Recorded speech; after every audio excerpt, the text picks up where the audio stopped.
Hi viewers, welcome to my channel. ನಾನಿವತ್ತು ನಿಮಗೆ capsicum cheese sandwich ಹೇಗೆ ಮಾಡೋದು ಅಂತ ತೋರಿಸ್ಕೊಡ್ತೀನಿ. ನಾನು ಆಲ್ರೆಡಿ ನೋಡಿ ಎಲ್ಲ ರೆಡಿ ಮಾಡಿ ಇಟ್ಕೊಂಡಿದ್ದೀನಿ, ಏನೇನು ಪದಾರ್ಥ ಬೇಕಾಗುತ್ತೆ ಅಂತ. ನಾನಿಲ್ಲಿ ಚೀಸ್ನ ತುರ್ಕೊಂಡಿದ್ದೀನಿ, ಬಟರ್ ತುರ್ಕೊಂಡಿದ್ದೀನಿ, 1 ಕ್ಯಾರೆಟ್ ತುರ್ಕೊಂಡಿದ್ದೀನಿ, 1 ಕ್ಯಾಪ್ಸಿಕಮ್ ಹಚ್ಕೊಂಡಿದ್ದೀನಿ ಚಿಕ್ಕ ಚಿಕ್ಕದಾಗಿ, ಟೊಮೆಟೊ ಕೆಚಪ್ ತಗೊಂಡಿದ್ದೀನಿ, ಪೆಪ್ಪರ್ ಪೌಡರ್ ತಗೊಂಡಿದ್ದೀನಿ, ರೆಡ್ ಚಿಲ್ಲಿ ಫ್ಲೇಕ್ಸ್ ತಗೊಂಡಿದ್ದೀನಿ. ಇಷ್ಟು ಇಂಗ್ರೀಡಿಯೆಂಟ್ ಬೇಕಾಗುತ್ತೆ. ಬನ್ನಿ ಸ್ಯಾಂಡ್ವಿಚ್ ಮಾಡೋಣ.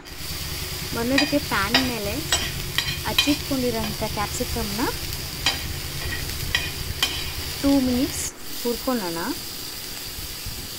ಅದಕ್ಕೆ ಸ್ವಲ್ಪ ಬಟರ್ ಸೇರಿಸ್ಕೊಂಡು ಫ್ರೈ ಮಾಡ್ಕೊಳ್ಳೋಣ ಒಂದು 2 ಮಿನಿಟ್ಸು. ಯಾಕಂದ್ರೆ ಟೇಸ್ಟ್ ಚೆನ್ನಾಗಿರುತ್ತೆ. ನೋಡಿ, ಈ ಥರ ಲೈಟಾಗಿ ಫ್ರೈ ಮಾಡ್ಕೊಳ್ಳಿ.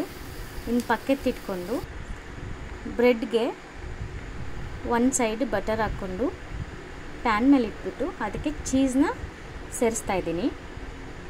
ಚೀಸ್ ಸ್ವಲ್ಪ ಜಾಸ್ತಿನೇ ಹಾಕ್ತಾಯಿದ್ದೀನಿ, ಯಾಕಂದರೆ ಅದೇ ಸ್ಪೆಷಲ್ ಇದರಲ್ಲಿ, ಚೀಸು ಮತ್ತು ಕ್ಯಾಪ್ಸಿಕಮ್ಮು. ಇವಾಗ ಕ್ಯಾಪ್ಸಿಕಮ್ ಸೇರಿಸ್ತಾ ಇದ್ದೀನಿ ನಾನು. ಬ್ರೆಡ್ಡು ಕವರ್ ಆಗೋ ಥರ ಹಾಕ್ಕೊಳ್ಳಿ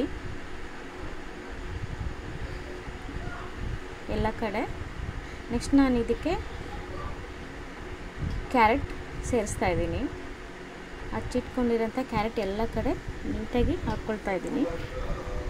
ಮಕ್ಕಳು ವೆಜಿಟೇಬಲ್ಸ್ ಎಲ್ಲ ಚೆನ್ನಾಗಿ ತಿಂತಾರೆ ಈ ಥರ ಸ್ಯಾಂಡ್ವಿಚ್ ಮಾಡಿಕೊಟ್ರೆ. ಸೊ ಆದಷ್ಟು ಜಾಸ್ತಿನೇ ಹಾಕ್ಕೊಳ್ಳಿ. ಅದ್ರ ಮೇಲೆ ನಾನು ಇವಾಗ ಬ್ಲ್ಯಾಕ್ ಪೆಪ್ಪರ್ ಹಾಕ್ಕೊಳ್ತಾ ಇದ್ದೀನಿ. ನಾನಿದು ಪೆಪ್ಪರ್ನ ನಾನೇ ಪೌಡ್ರ್ ಮಾಡಿರೋದು. ಸೊ ಅದಕ್ಕೆ ಅದ್ರ ಮೇಲೆ ನಾನಿವಾಗ ಚೀಸ್ನ ಸೇರಿಸ್ತಾ ಇದ್ದೀನಿ. Black pepper cheese good combination. ಅದ್ರ ಮೇಲೆ ಇವಾಗ ರೆಡ್ ಚಿಲ್ಲಿ ಫ್ಲೇಕ್ಸ್ನ ಹಾಕ್ಕೊಳ್ತಾ ಇದ್ದೀನಿ. ನೋಡಿ, ಇವಾಗಲೇ ನೋಡೋದಕ್ಕೆ ಎಷ್ಟು ಕಲರ್ಫುಲ್ಲಾಗಿ ಬಂದಿದೆ ಅಂತ. ತಿನ್ನೋದಕ್ಕೂ ಅಷ್ಟೇ ತುಂಬ ಟೇಸ್ಟಿಯಾಗಿರುತ್ತೆ. ಇದು ನನ್ನ ಮಗನಿಗೆ ಫೇವ್ರೆಟ್ ಸ್ಯಾಂಡ್ವಿಚ್ ಇದು. ಇದರಲ್ಲಿ ನಾನು ಯಾವುದೇ ರೀತಿ ಸ್ಪ್ರೆಡ್ನ ನಾನು ಯೂಸ್ ಮಾಡ್ತಾಯಿಲ್ಲ, ಸ್ಯಾಂಡ್ವಿಚ್ ಸ್ಪ್ರೆಡ್ಸ್ ಆ ಥರ ಏನೂ ಯೂಸ್ ಮಾಡ್ತಾಯಿಲ್ಲ. ನೋಡಿ, ಅದ್ರ ಮೇಲೆ ನೆಕ್ಸ್ಟ್ ಇನ್ನೊಂದು ಬ್ರೆಡ್ ಸ್ಲೈಸ್ನ ಕವರ್ ಮಾಡ್ಕೊತಾ ಇದ್ದೀನಿ. ಅದ್ರ ಮೇಲೆ ನಾನಿವಾಗ ಬಟರ್ನ ಅಪ್ಲೈ ಮಾಡ್ತಾಯಿದ್ದೀನಿ. ಅದು ನಾನು ಬಟರ್ಗೆ ಸ್ವಲ್ಪ ಕ್ಯಾರೆಟ್ನ ಮಿಕ್ಸ್ ಮಾಡಿಕೊಂಡು ಅಪ್ಲೈ ಮಾಡ್ತಾಯಿದ್ದೀನಿ. ಟೇಸ್ಟ್ ತುಂಬ ಚೆನ್ನಾಗಿ ಬರುತ್ತೆ. ನೋಡಿ, 2 ಕಡೆ ರೋಸ್ಟ್ ಆಗಿದೆ. 2 ಸ್ಯಾಂಡ್ವಿಚ್ ಮಾಡಿಕೊಡ್ತಾಯಿದ್ದೀನಿ ಅವನಿಗೆ. ನೋಡಿ, ಕಟ್ ಮಾಡಿ ನಾನು ನಿಮ್ಗೆ ತೋರಿಸ್ತಾ ಇದ್ದೀನಿ ಒಳಗೆಲ್ಲ ಯಾವ ರೀತಿ ಬಂದಿದೆ ಅಂತ. ನೋಡಿ, ಕಲರ್ಫುಲ್ಲಾಗಿ ನೋಡೋಕ್ಕೂ ಚೆನ್ನಾಗಿದೆ. ಮತ್ತು ಅದು ಏನು ಚೀಸ್ ಏನಿದೆ ಅದೆಲ್ಲ ಚೆನ್ನಾಗಿ ಮೆಲ್ಟ್ ಆಗಿದೆ. ಅದ್ರ ಮೇಲೆ ನೋಡಿ, ಇದೊಂದೇ ನಾನು ಯೂಸ್ ಮಾಡ್ತಾಯಿರೋದು ಟೊಮೆಟೊ ಕೆಚಪ್ಪು. ಯಾವುದೇ ರೀತಿ ಸ್ಪ್ರೆಡ್ ಆಗಲಿ, ಸ್ಯಾಂಡ್ವಿಚ್ ಸ್ಪ್ರೆಡ್ಸ್ ಆಗಲಿ ಮತ್ತು ಯಾವುದೇ ರೀತಿ ನಾನು ಯೂಸ್ ಮಾಡ್ತಾಯಿಲ್ಲ. ಕೆಚಪ್ ಒಂದೇ ಈ ಥರ ಕಲರ್ಫುಲ್ಲಾಗಿ ಬರುತ್ತೆ. ಮಾಡ್ಕೊಂಡು ತಿನ್ನಿ, ಮಕ್ಳಿಗೂ ಮಾಡಿಕೊಡಿ, ಹೆಲ್ತಿಯಾಗಿ ಚೆನ್ನಾಗಿ ತಿಂತಾರೆ. ಇವಾಗ ನನ್ನ ಮಗ ಹತ್ರ ಹೋಗ್ತೀನಿ, ಟೇಸ್ಟ್ ಕೇಳೋಣ ಹೇಗೆ.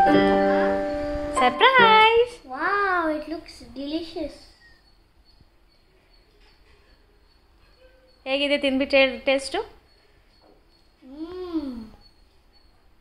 Tasty. ಇವನಂತೂ ಇವಾಗ ಏನು ಮಾತಾಡಲ್ಲ, ತಿಂತಾ ಇರ್ತಾನೆ. ಈ ವಿಡಿಯೋ ನಿಮಗೆಲ್ಲ ಇಷ್ಟ ಆಗಿದ್ದರೆ ಸಬ್ಸ್ಕ್ರೈಬ್ ಮಾಡಿ, ಲೈಕ್ ಮಾಡಿ, ಕಮೆಂಟ್ ಮಾಡಿ. Until then, see you next video. Take care. Bye.